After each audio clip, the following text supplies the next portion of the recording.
Bienvenidos a OOO, la investigación fuera de la oficina sobre salud personal, comprensión y realización. Esta vez nos metemos de lleno a discutir la realidad, física cuántica, teoría de cuerdas, multiverso y dimensiones superiores.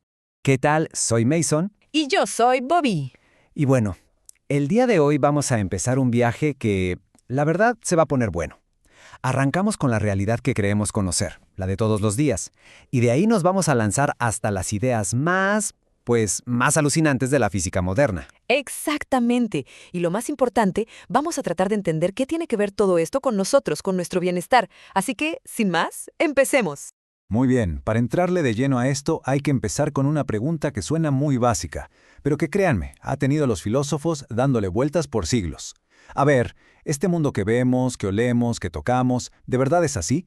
¿O será que es, en buena parte, una creación de nuestra propia mente? Fíjate, esta pregunta es un clásico por una razón. Va directo al punto.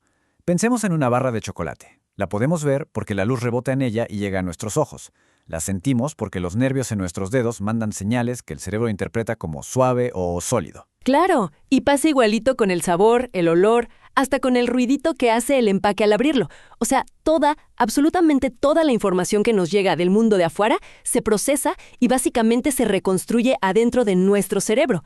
En realidad, nunca experimentamos la barra de chocolate directamente, sino una imagen mental súper detallada que nuestro cerebro crea de ella. Y aquí es donde la cosa se pone todavía más extraña. Resulta que nuestros sentidos son, bastante limitados. De todo el espectro de luz que existe, solo vemos una rebanadita súper delgada.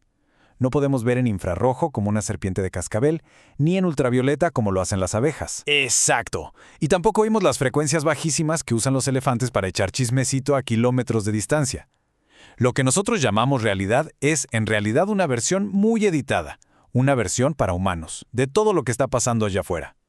Nuestra percepción es increíblemente útil para no tropezarnos y para encontrar comida, pero no es para nada la imagen completa de la realidad objetiva.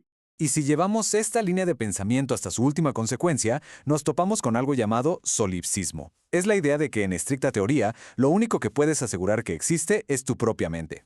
Lógicamente es muy difícil de debatir.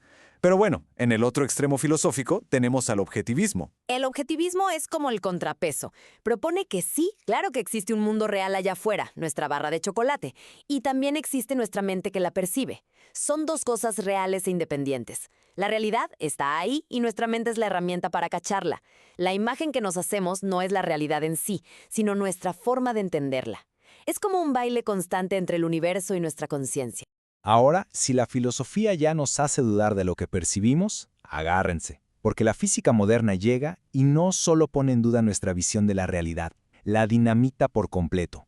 A las escalas pero más pequeñas del universo, las reglas del juego son otras, y no se parecen en nada a lo que nos dicta el sentido común. Bobby, es quizá el problema más grande de la física de hoy. Por un lado, tienes la relatividad general de Einstein, que es una maravilla describiendo la gravedad para cosas enormes como planetas, estrellas y galaxias. Funciona perfecto. Pero por otro lado, está la mecánica cuántica, que rige el mundo rarísimo y probabilístico de los átomos y las partículas. Y el choque es frontal. Por ejemplo, en un simple átomo de hidrógeno, su electrón no está en un punto fijo, está en una superposición. O sea, es como una nubecita de probabilidad que está en muchos lugares al mismo tiempo. Y aquí viene la pregunta del millón.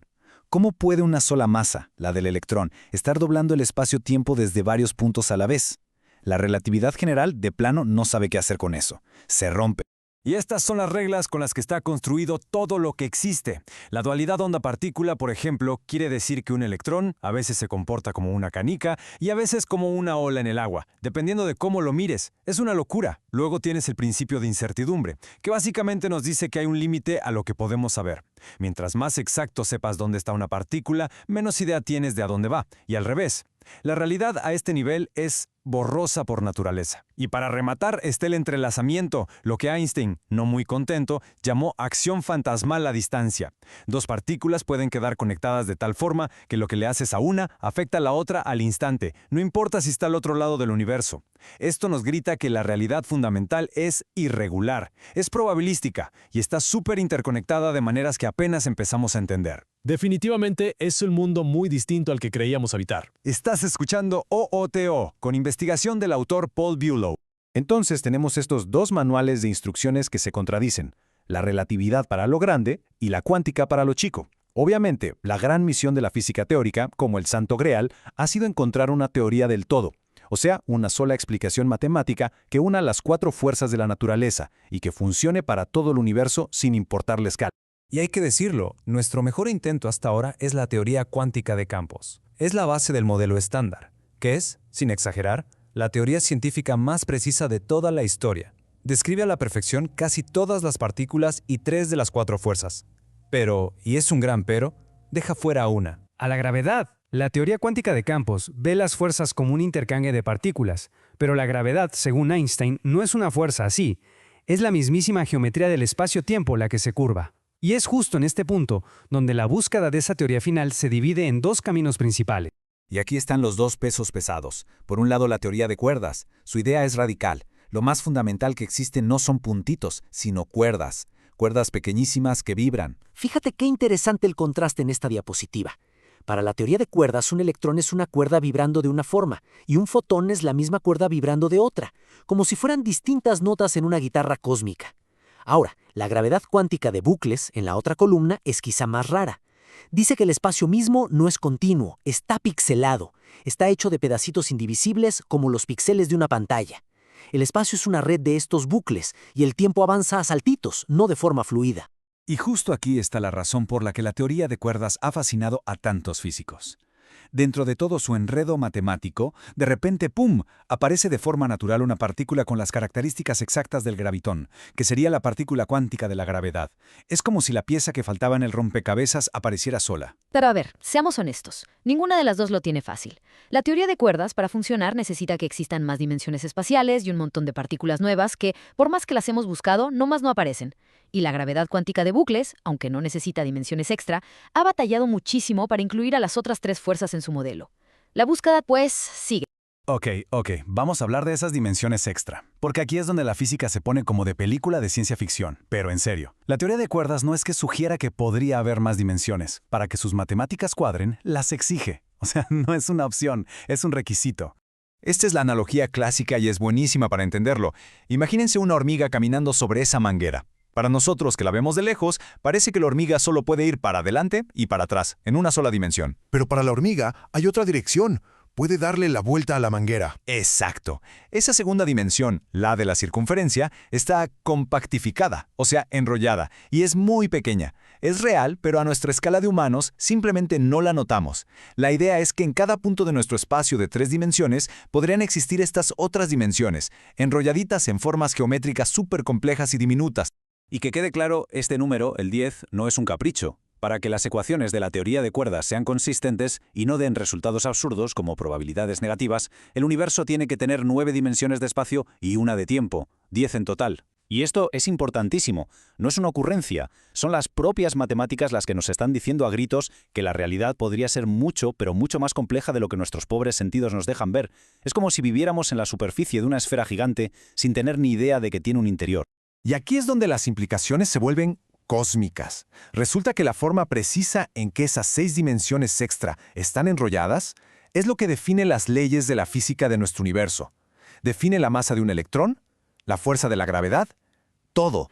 Y lo más increíble es que la M-teoría, que es como la versión unificada de las teorías de cuerdas, no predice una sola forma de enrollarlas, predice un paisaje gigantesco de posibilidades.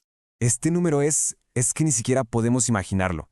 Es un 1 seguido de 500 ceros, y cada una de esas posibilidades matemáticas correspondería a un universo con su propio set de leyes físicas. Mason, a partir de aquí, la idea del multiverso ya no suena tan loca, sino que surge de forma natural. Nuestro universo, con sus leyes tan perfectamente ajustadas para que exista la vida, podría ser solo una de muchísimas burbujas en un océano cósmico casi infinito. La gran mayoría de los otros universos serían lugares aburridos y sin vida. Pero, claro, nosotros solo podríamos existir en uno donde las reglas del juego lo permitieran. Estás escuchando OOTO con investigación del autor Paul Bio. A ver, si la idea de un multiuniverso con 10 a la 500 universos no fue suficiente para volarles la cabeza, prepárense. Hay otra posibilidad todavía más extraña sobre qué es nuestra realidad. Y si todo esto, nuestro universo entero, no es la realidad original, sino una construcción artificial, una simulación. El filósofo Nick Bostrom planteó este argumento y la verdad es que es muy difícil de ignorar. A ver, vamos a desglosarlo.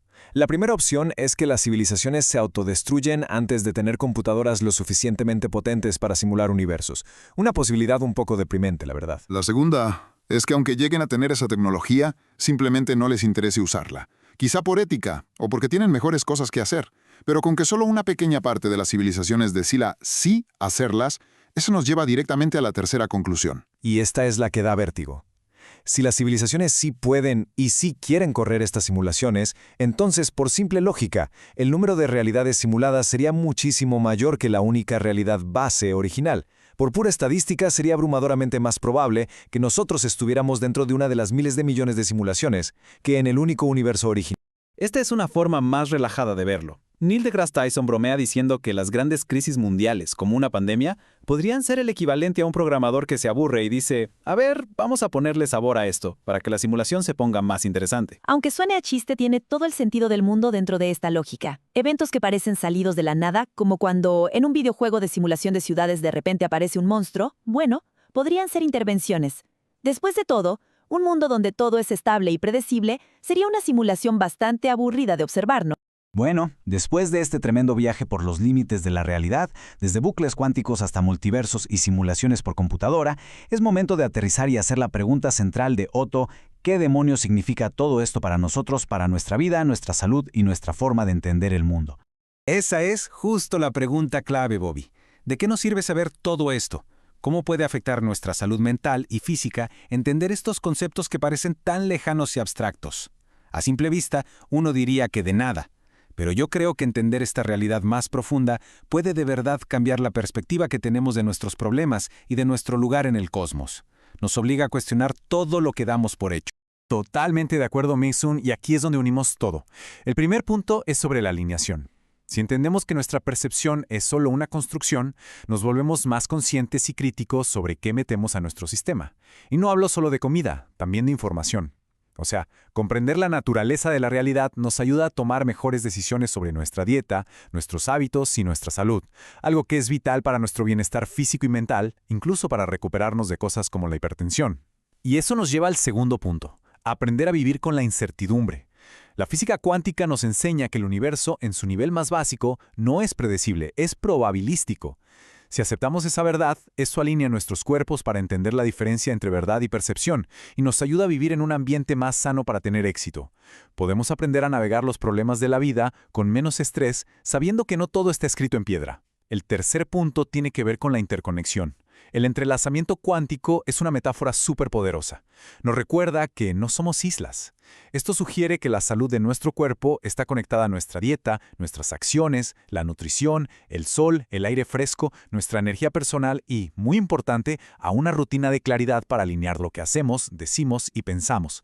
Todo está conectado. Y todo esto nos lleva a la gran pregunta: ¿puede la conciencia de estos conceptos mejorar nuestra salud mental y nuestras relaciones y al mismo tiempo apoyar un rendimiento físico óptimo? La respuesta es un rotundo sí. Cuando uno se pone a pensar en la inmensidad del multiverso, los problemas del día a día de repente se ven más manejables.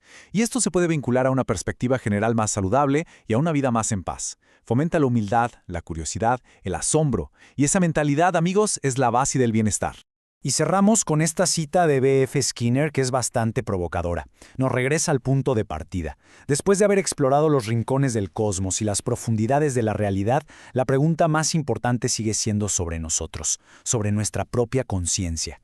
¿Qué significa realmente ser un ser que piensa y que siente en este universo tan vasto y misterioso? Esa es la pregunta definitiva. Muchísimas gracias por acompañarnos en esta investigación de OOTO. Sigan cuestionando, sigan explorando.